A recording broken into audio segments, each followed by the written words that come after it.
Kashwani, and I am Subha Kaul with the midday news.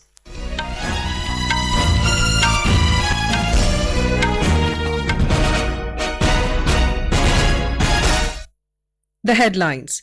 Prime Minister Narendra Modi says India will have no place for corruption, casteism and communalism.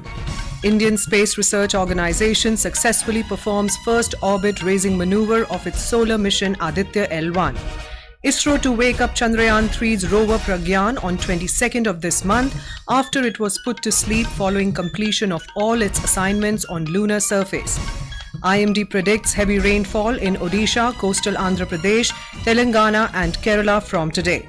And India qualify for FIH Men's Hockey 5S World Cup 2024 in Oman. Prime Minister Narendra Modi has said that corruption, casteism and communalism will have no place in our national life. In an interview to a news agency, Mr. Modi said India will be a developed nation by 2047. The Prime Minister said that in G20, India's words and vision are being seen by the world as a roadmap for the future. Mr. Modi said G20 ministerial decisions taken across all domains will prove to be pivotal for world's future. He said India's visions are not merely ideas. In fact, many positive impacts are coming out of India's G20 presidency, he added. The Prime Minister remarked the theme of India's G20 presidency, Vasudhaiva Kutumbakam, is not just a slogan but also a comprehensive philosophy derived from country's cultural ethos. Mr. Modi said Africa is a top priority for India in G20. Mr. Modi said no future plan of Earth can succeed without all voices being heard. He also said India will be in top 3 economies of the world in near future, citing country's record of jumping 5 spots in less than a decade. The Prime Minister said dialogue and diplomacy are the only ways to resolve different conflicts in different regions. He said whether as G20 president or not, India will support every effort to ensure peace across the world. Indian Space Research Organisation ISRO has successfully performed the first Earthbound manoeuvre of the country's maiden solar mission Aditya L1 from ISRAC, Bengaluru. In its tweet, the Indian Space Research Agency has said that ISRAC has successfully carried out the Earthbound manoeuvre today morning and the spacecraft has attained a new orbit of 245 kilometers by 22,459 kilometers. The satellite is healthy and operating normally, it added. The next maneuver is scheduled for the 5th of September around 3 p.m. The satellite will undergo 4 Earthbound orbital maneuvers before placing in the transfer orbit towards the Lagrange point L1 in 125 days. Aditya L1 mission will provide information on solar corona and conduct in situ observations of the solar wind at L1 point, which is about 1.5 million kilometers away from Earth. The Polar Satellite Launch Vehicle C-57 had successfully launched Aditya L1 spacecraft yesterday. ISRO will wake up Chandrayaan 3's Rover Pragyan on 22nd of this month after it was put to sleep following completion of all its assignments on lunar surface. As 14 days of daylight ends on the moon, the ISRO has put off the payloads on the solar-powered Rover Pragyan that is safely parked on the surface of the moon. In its tweet, ISRO said that APXS and LIBS payloads are turned off and the Chandrayaan 3 rover set into sleep mode. The battery is fully charged on the rover and is oriented to receive the light at the next sunrise expected on the 22nd of September. The receiver is kept on. ISRO tweet further adds that it hopes for a successful awakening for another set of assignments. If not, the rover will forever stay on the lunar surface as India's lunar ambassador. More from our correspondent. When the lander had captured a video of rover rolling on the lunar surface in a lighter vein, ISRO had tweeted earlier that it felt like child rover is playfully frolicking in the yards of Chandamama while the mother lander watches affectionately. But the 26 kg 6-wheeled solar-powered rover has sent several crucial data of lunar soil and rocks from near South Pole, where Chandrayaan 3 lander Vikram had soft landed on August 23rd, creating history. The data from APXS payload have confirmed the presence of sulfur, aluminium, silicon, calcium and iron on moon. Sudhindra, Akashvani News, Bengaluru. The two-day full-dress carcade rehearsals for the G20 summit by Delhi police will conclude this evening. As part of the rehearsals, carcades are moving from different parts of Delhi towards Central District and New Delhi District.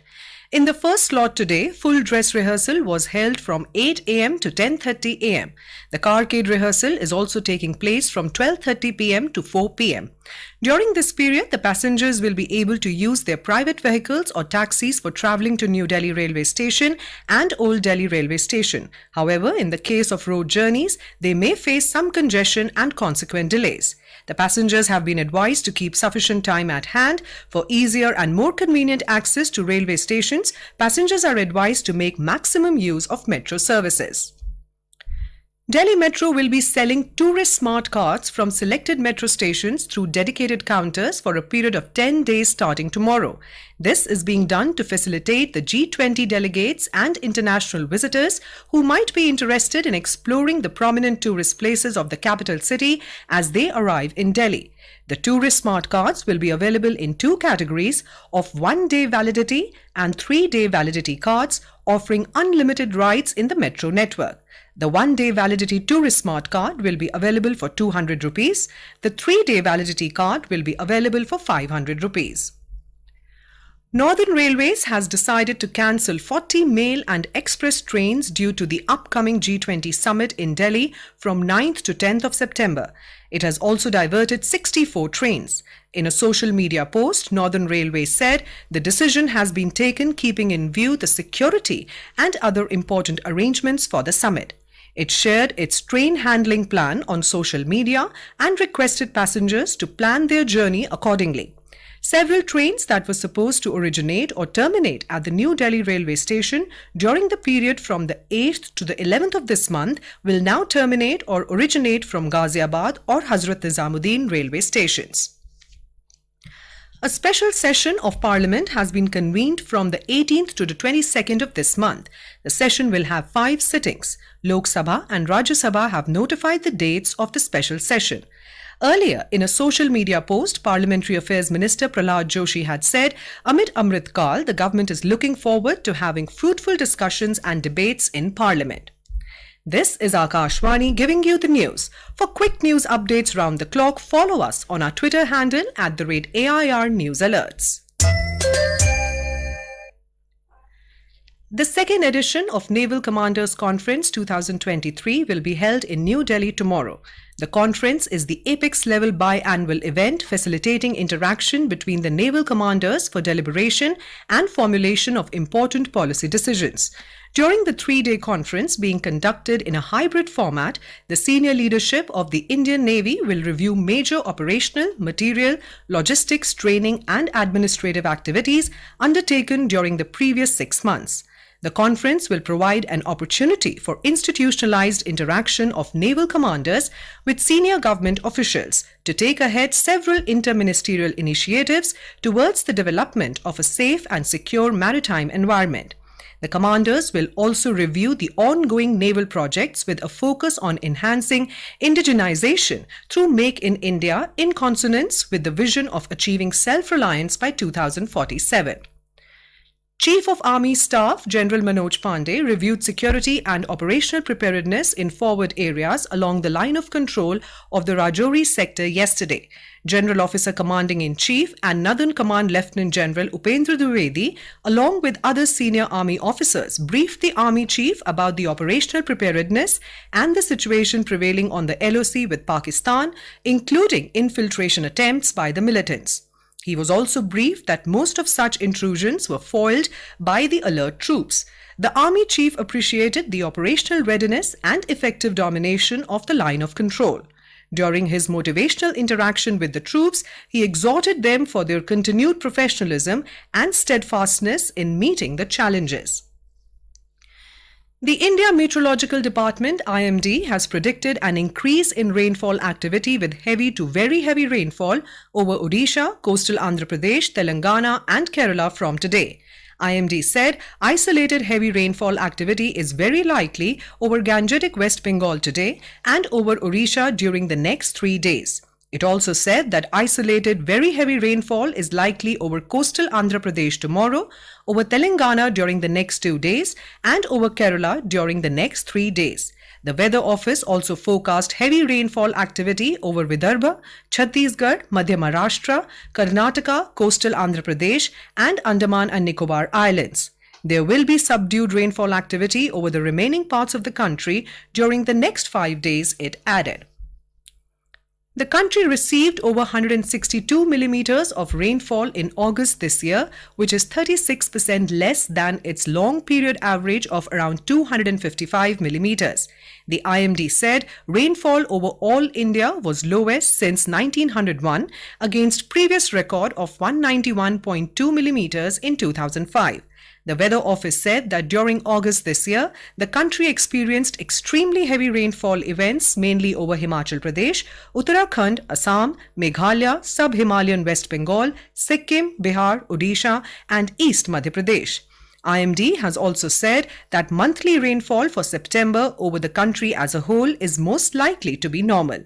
Met Department has forecast normal to above normal rainfall over many areas of northeast India, adjoining East India, foothills of the Himalayas, and some areas of East Central and South Peninsular India. Below normal rainfall is most likely over most areas of the remaining parts of the country. In hockey, India beat Pakistan in penalty shootout in the final to win the inaugural Men's Hockey 5S Asia Cup 2023 in Salalah, Oman yesterday. The win also served as Asia's qualifying tournament for the FIH Men's Hockey 5S World Cup Oman 2024. Subsequently, India qualified for the FIH Men's Hockey 5S World Cup Oman 2024. For their remarkable performance and the important win, Hockey India announced rupees 2 lakh to each player of the team, while rupees 1 lakh each for the support staff. Hockey India President Dilip Tirke congratulated the team on qualifying for the FIH Men's Hockey 5S World Cup Oman 2024 and winning the gold medal. Prime Minister Narendra Modi has congratulated the Indian men's hockey team on winning the Men's Hockey 5S Asia Cup. In a social media post, Mr. Modi said their victory is a testament to the unwavering dedication of the country's players. He expressed happiness that with this win, the Indian team has also secured their spot at the Hockey 5S World Cup in Oman next year. Youth Affairs and Sports Minister Anurag Singh Thakur has also congratulated Indian men's hockey team for winning the inaugural Men's Hockey 5S Asia Cup 2023. In a social media post, Mr. Thakur said that the victory speaks volumes about the grit and passion of the talented players. He lauded them for their exceptional performance and making their way to the Hockey 5S World Cup to be held in Oman. In US Open tennis, defending champion Carlos Alcaraz continued his title defense with a third-round win against Daniel Evans. Alcaraz defeated Evans 6-2, 6-3, 4-6, 6-3 to advance to the round of 16 stage. With this win, Alcaraz booked his spot in the fourth round of the US Open for a third consecutive year. The 20-year-old will now face Italy's Matteo Arnaldi in the last 16 stage. In women's singles, second-seeded Ariana Sabalenka of Belarus swatted aside France's Carla Briorel to power in the last 16 of the US Open by 6-1, 6-1. The Belarusian right-hander will now face either Russia's Daria Kasatkina or Belgium's Greet Minin on Monday for a place in the quarter-finals. In shooting, the National Rifle Association of India has named a 33-member Indian shooting team that would take part in the 19th Asian Games 2023 in Hangzhou, China, beginning the 23rd of September.